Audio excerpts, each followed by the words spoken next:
What's up, everybody? Welcome back to Reese Motorsports, Corey's Garage, your home for the Franken-7 drift car. If you're in shock, yes, it was getting so hot here lately that I went ahead and buzzed my hair. I usually do it at least once every summer, every other summer, and it's just nice, and it's quick and fast and easy. And with all the COVID-19 craziness going on, it's kind of hard to, you can't just walk in and get your hair cut. You got to have appointments, and ain't nobody got time for that. So anyways, the old face clipper did a fine job, I think. Anyways, no, I'm not a Nazi.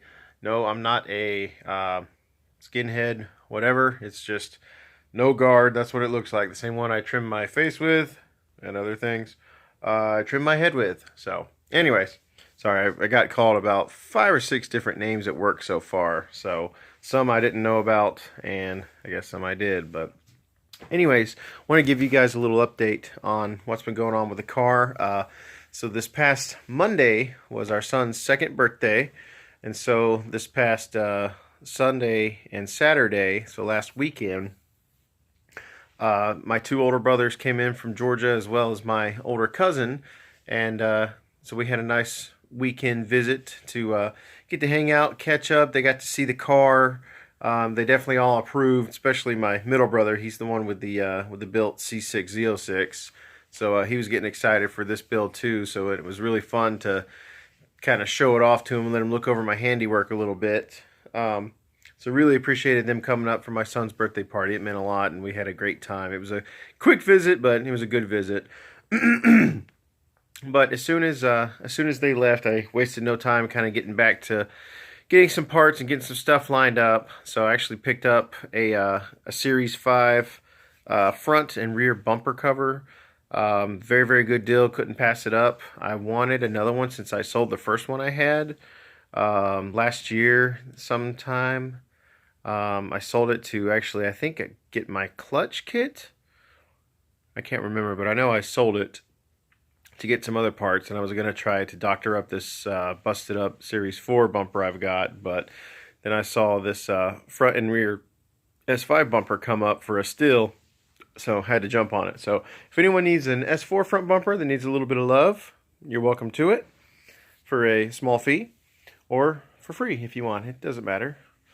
Or a S5 rear bumper, because I will probably keep everything else S4. I just wanted the S5 front for the kind of updated look. So got that.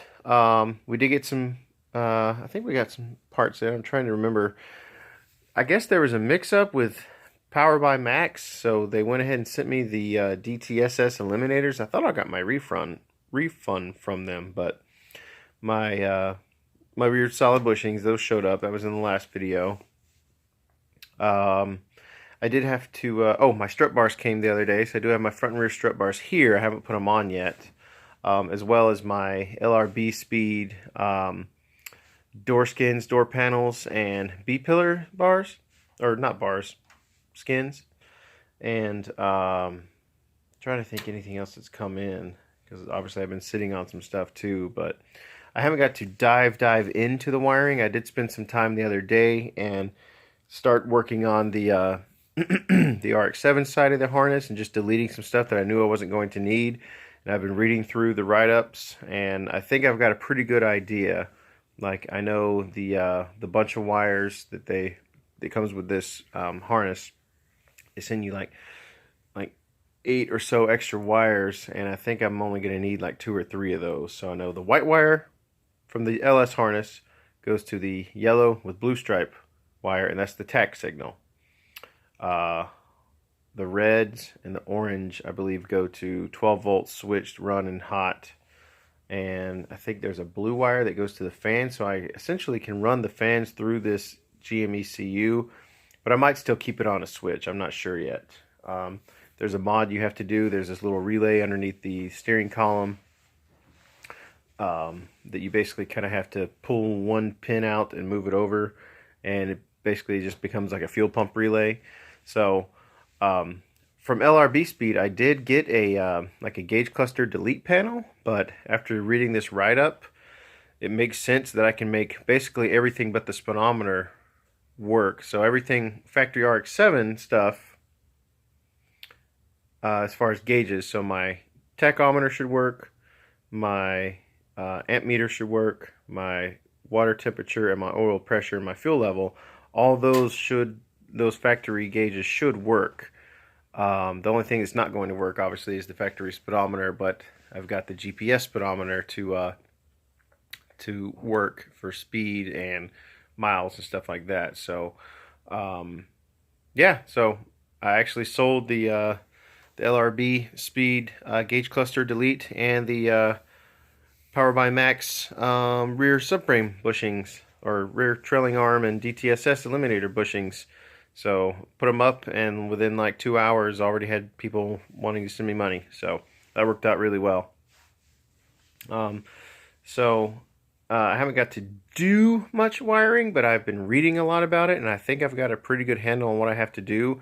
I did go ahead and buy 15 foot of, I think 4 gauge positive battery terminal or cable. The Pep Boys in one of the areas I go to in Illinois, and I guess actually all Pep Boys, if you don't know, I'll tell you now. All the Pep Boys are changing from sales and service centers to, like parts and service centers to strictly just service centers.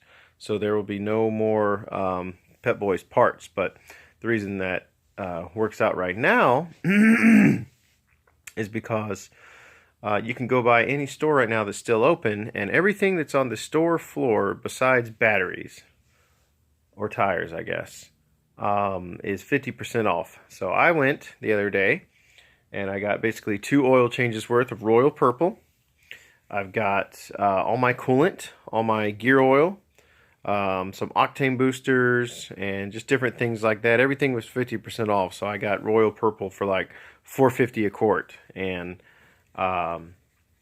like gear oil for like $2 a quart and stuff like that. So it was a pretty good little ticket at the end, but it was a lot of stuff to kind of help with the home shop stuff. Sorry, I see a centipede crawling around I need to kill in a minute if I keep my eyes on it. But anyways, I was going to show you guys real quick. I wish I could kill that thing. What do I have to kill it with? Here we go. Hang on, I'm going to try to kill this thing so it doesn't kill my family. Oh, it saw me. Ooh, fast little bastard. Okay, well, I don't know where he went, but oh, I see him. He's hiding.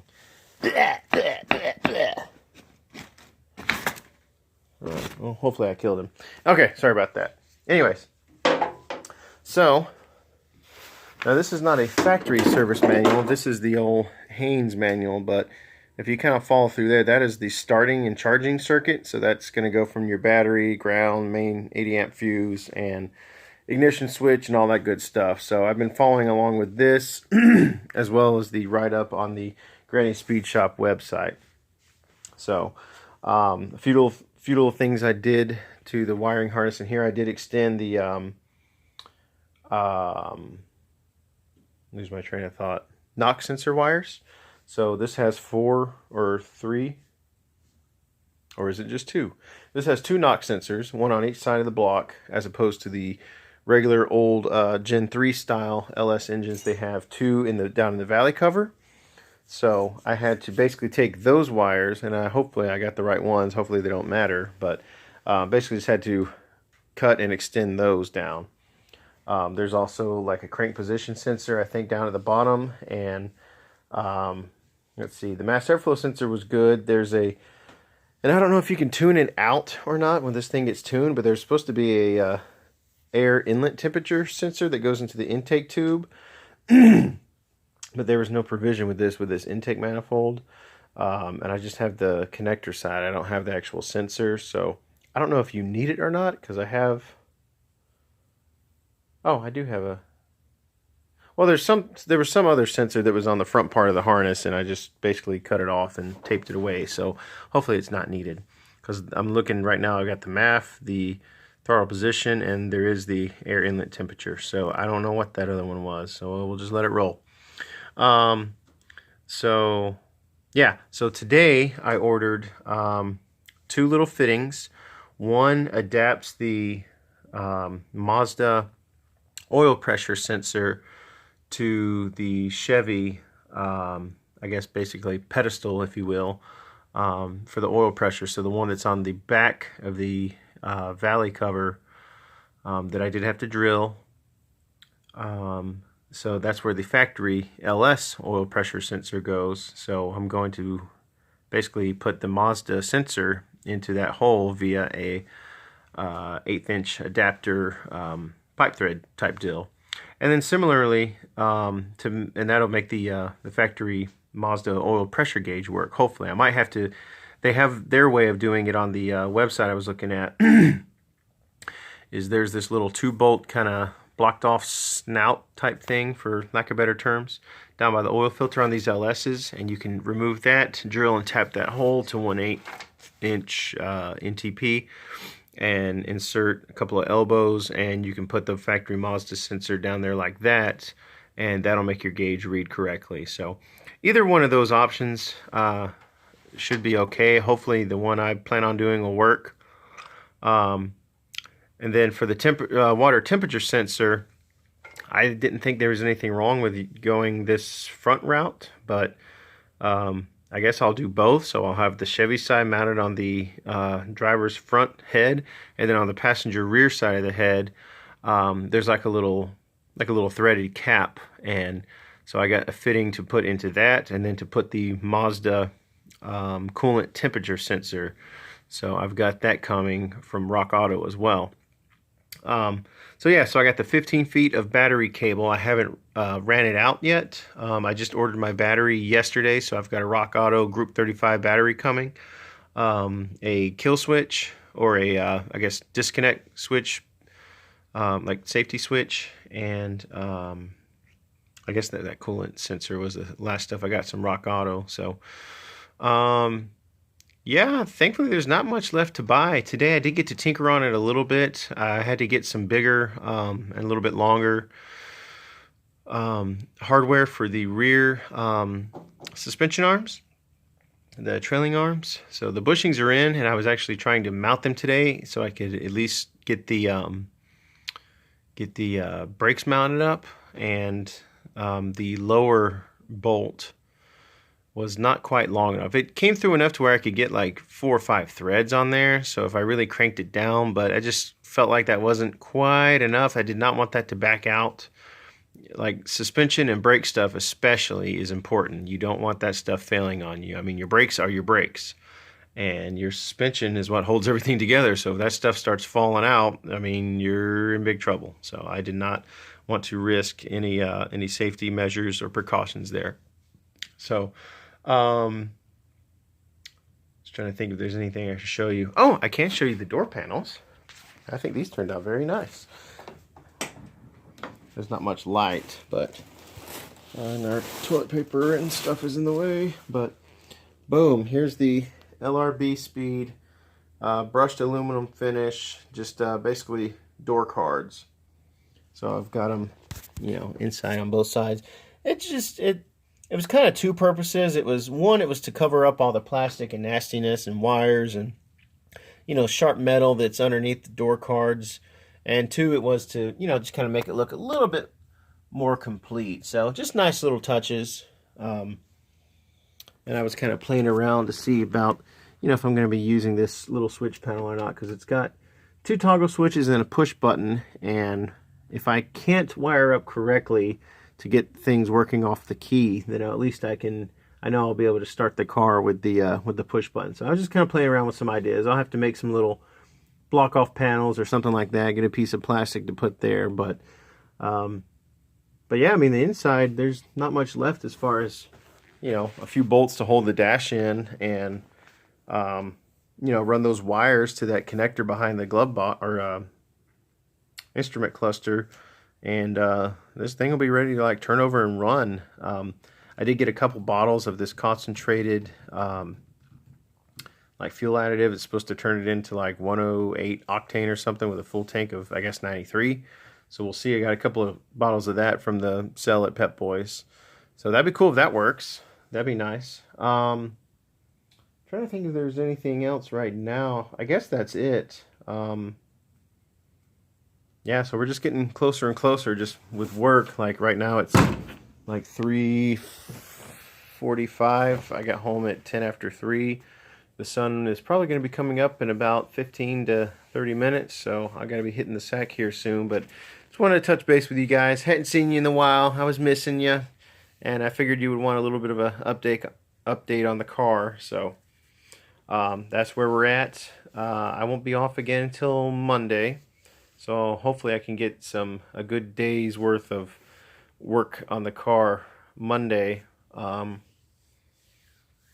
then or I'll try to get some little stuff done here the next few nights, and then definitely Monday we might be, well, I shouldn't say definitely, but I would like to Monday, if my battery gets here and I can get some wires ran and stuff, maybe we'll be turning it over, maybe we'll be starting it up. That would be really cool. I'll have to go get some gas, obviously. Oh, I did order the drive shaft. Finally, I got in touch with the guy at Indiana Driveline. So I gave him my measurements. He gave me a couple of options on different things, and it was basically just the Turbo 2 stuff versus NA stuff as far as like the flange for the diff. And I gave him the length and the spline count on the transmission and all that. So he said he was able to locate everything, and I guess they're just putting it together. So I don't know how much it's going to cost. I'm hoping it's under $300. Because it's just a short steel drive shaft, so it shouldn't be that much, but you never know. So that is in the works, and that's one of the last big main pieces for this thing to actually be connected and drive. So I'm excited. I can't wait. The goal, I think, officially is LS Fest Bowling Green this year, to actually drive the car a distance. I still don't know if I want to drive it all the way down there, because that's 6 hours. We'll see how it goes. If I can get it running and driving, and I feel confident like driving it to work and sitting in traffic and things like that, if it performs well there, then it should have no problem cruising at 70 for 6 hours south on 65. So we'll see, but that's kind of the goal, is to get it to LS Fest. At least, if not driving it, towing it, but I would really like to drive it, although that would be a long drive with no radio, no AC, a fixed back racing seat, no cruise control, stuff like that, no sound deadening. That would be a loud ride. I mean, I guess I could get like a little Bluetooth radio speaker and stick it on the dash and have some sort of entertainment, but anyways, I'm starting to ramble. It's late. It's early. However you look at it. I'll talk to you guys soon. Take care. Burn rubber, not your soul. And hopefully I'll talk to you in a few days.